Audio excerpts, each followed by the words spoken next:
Le sujet de la vidéo d'aujourd'hui va potentiellement vous faire penser à une célèbre affaire en cours, mais rassurez-vous, il n'y a aucun lien entre les deux. Tout ce que je peux vous dire, c'est que ceux qui ont les oreilles pour entendre, entendent. Que ceux qui ont l'intelligence calculent le nombre de la bête car c'est un nombre d'hommes. Et son nombre est...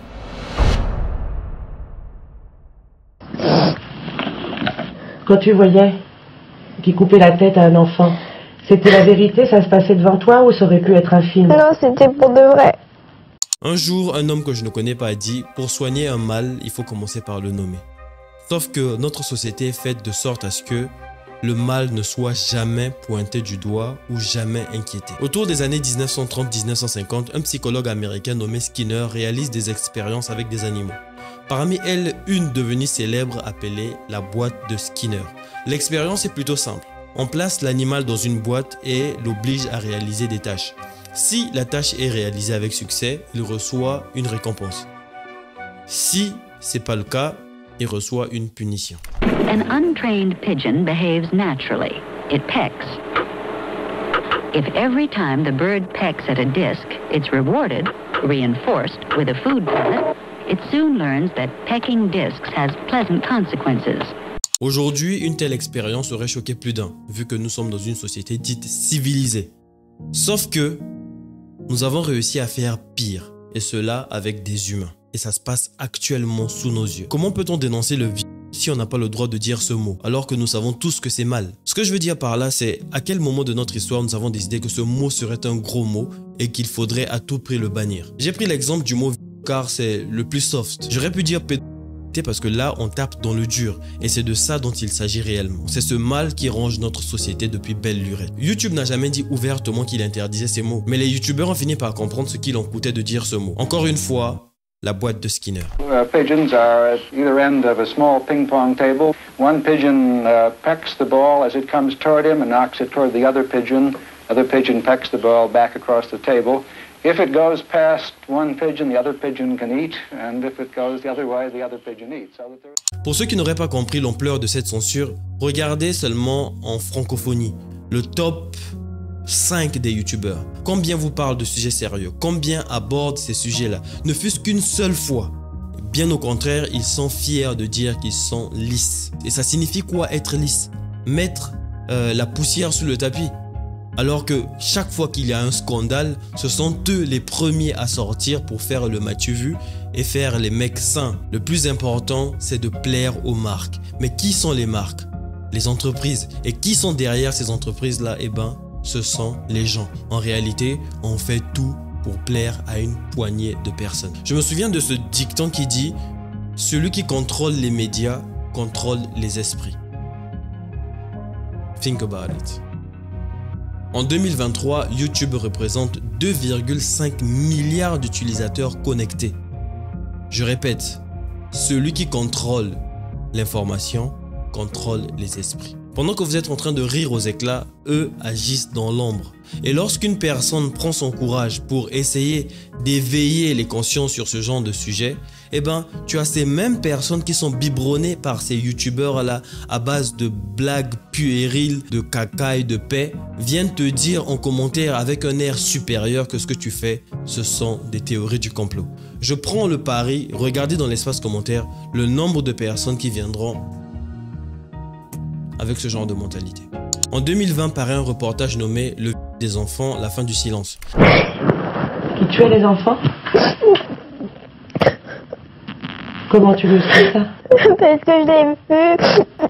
Le titre évoque donc l'omerta autour de ces sujets. Les gens y ont vu le début d'une nouvelle ère. Si ces actes atroces ont été faits sur ces enfants, ça veut dire qu'ils ne sont pas les seuls. Il faut donc encourager ce genre d'initiative pour pousser d'autres personnes à aller vers cette voie-là justement. Alors que plusieurs y voyaient justement la fin de l'omerta, quelque temps après la publication de ce reportage, il a été censuré. J'ai appris longtemps après que Élise Lucet qui le présentait avait reçu plusieurs menaces de... Pourquoi le sujet n'est plus abordé comme vous l'avez fait à l'époque maintenant dans les médias?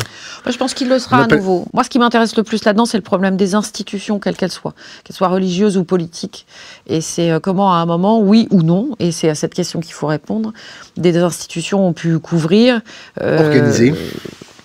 Organiser, point d'interrogation, mais en tout cas couvrir, et on va dire, dans les grandes mesures, ou pas, des actes qui sont totalement répréhensibles et juste insupportables et inacceptables. On se rend compte avec cette histoire que ces histoires de pédophilie ont des ramifications jusqu'au sommet de l'État.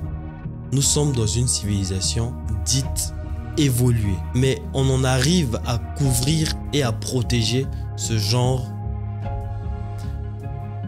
d'actes. Il y a quelque chose qui m'inquiète assez profondément parce que, comme par hasard, phrase de complotiste, hein, on embrasse évidemment nos amis fact-checkers, l'écho médiatique, en tout cas en France, est en train d'être réduit au moment où on commence à avoir des éléments pédophiles.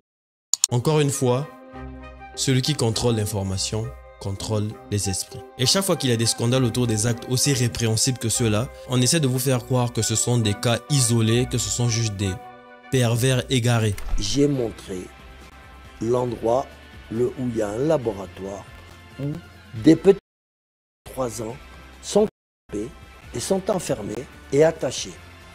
Et on les bat tous les jours, du matin au soir, pour qu'ils crient, pour qu'ils souffrent. Si vous êtes malin, regardez entre les lignes et vous verrez que toutes ces histoires ont un fil conducteur. Ces personnes sont secrets, riches, aiment le sexe, ont un rapport particulier avec Mounianos et par-dessus tout ont un dieu différent du vôtre.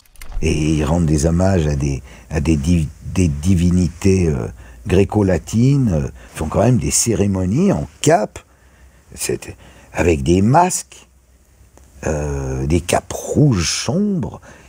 Ils entonnent des chants, ils font des offrandes à des divinités gréco-latines. On rêve. L'histoire que je vais vous raconter aujourd'hui est celle de Teresa. Après la séparation de sa mère avec son père, sa mère décide de partir avec les enfants. Teresa et son frère. N'ayant pas les moyens de subvenir aux besoins de ses enfants, elle va décider de les remettre à leur père. Et lui les remettra ensuite à sa grand-mère. Grand-mère qui est décrite comme une femme gentille, avec des joues roses, ayant beaucoup d'amour à donner à ses petits-enfants. Sauf que la grand-mère a un secret. Elle fait partie d'une secte. Teresa a seulement 2 ans lorsqu'elle est remise à sa grand-mère. À ce moment-là de l'histoire, je vais faire appel à votre imagination pour comprendre ce que je vais dire parce que plusieurs mots vont être modifiés. On est sur YouTube, il faut que je fasse attention. D'ailleurs, petite recommandation, likez et abonnez-vous, c'est très important. Surtout quand j'aborde ce genre de sujet. Je sais déjà ce qui va se passer après la publication de cette vidéo. Mais bon, voilà, je tenais à faire d'apporter ma petite pierre à l'édifice.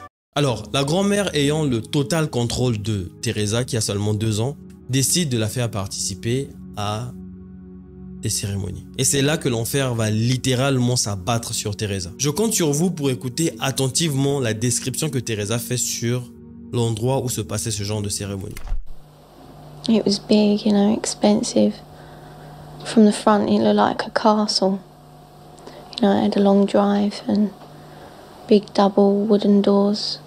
Do you think they were rich people then? Very rich. Vous vous rendez compte qu'il est la question de gens fortunés. Pour éviter qu'elle ne se souvienne des endroits où se passaient ces cérémonies, il lui donnait beaucoup de jus, énormément de jus. C'est donc pendant ces cérémonies qu'elle dit avoir eu des rapports avec des membres de sa famille. Et hélas, ça ne s'arrête pas là. Il y avait aussi des animaux, des chèvres et des hommes.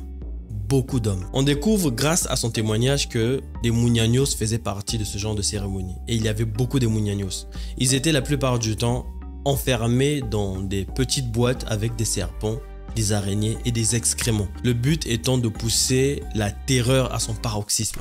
Parce que plus les Mounianos souffrent et plus l'adrénochrome, le sang, des Mounianos, parce qu'après on leur prend le sang. Tous les soirs, on prend le sang. D'accord? Et on le vend à des riches. Durant ces cérémonies, elle se souvient qu'un nom revenait très souvent. He was called Lucifer. Tout était fait dans le but de s'attirer ses grâces. Pendant les cérémonies normales, elle pouvait avoir du corps à corps avec 10 voire 20 personnes. Killing the people made him happy.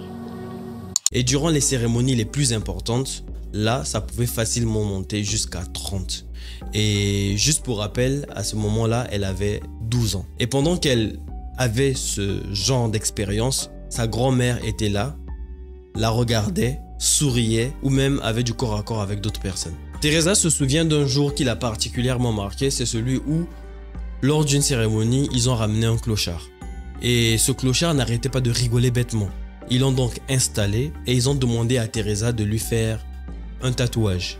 Elle dit qu'elle a commencé à faire son tatouage depuis la gorge jusqu'à son abdomen. Et pendant qu'elle lui faisait le tatouage, il hurlait de douleur. Jusqu'au moment où plus aucun son n'a pu sortir de sa bouche. Et le plus dur dans cette histoire, c'est que elle dit ne pas être à son premier tatouage. Mais celui-là était le plus violent, celui qui l'a le plus traumatisé. Pendant ces cérémonies, il y avait régulièrement des bébés et des nouveau-nés. C'était horrible. Teresa dit avoir eu son premier ballon d'or lorsqu'elle avait seulement 11 ans. Et là encore, elle n'en était pas à sa première nomination. Elle en a eu au total 7 voire 8 et tous ont été. Elle affirme que dans cette secte, il y avait 2 docteurs et 1 ou 2 infirmières. Elle se souvient qu'un jour, alors qu'elle portait son ballon d'or, le ballon lui a été retiré et puis découpé et mangé. Did they ever say they might kill you? They threatened to kill my little girl, who, when I left, was still at the house. A friend? Huh? What little girl? My little girl, Alex. She's about 4 now. You mean you had a child? Yeah. How old were you when you had that child? 11.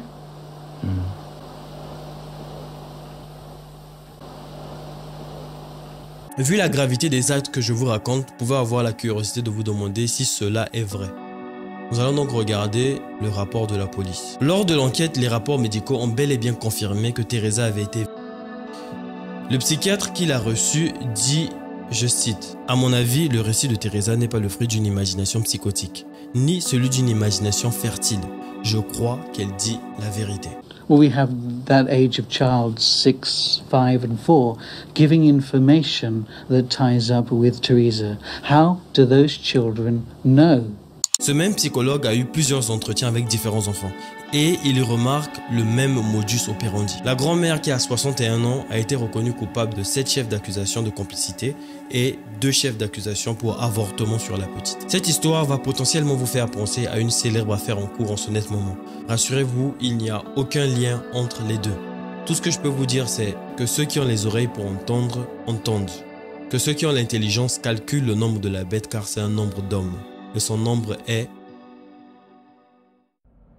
666. Si d'aventure tu es en face d'une victime, d'un gosse, et tu lui montres une photo, et cette photo c'est quelqu'un de connu, mettons politiquement, et il te dit oui, il m'a fait du mal. Voilà.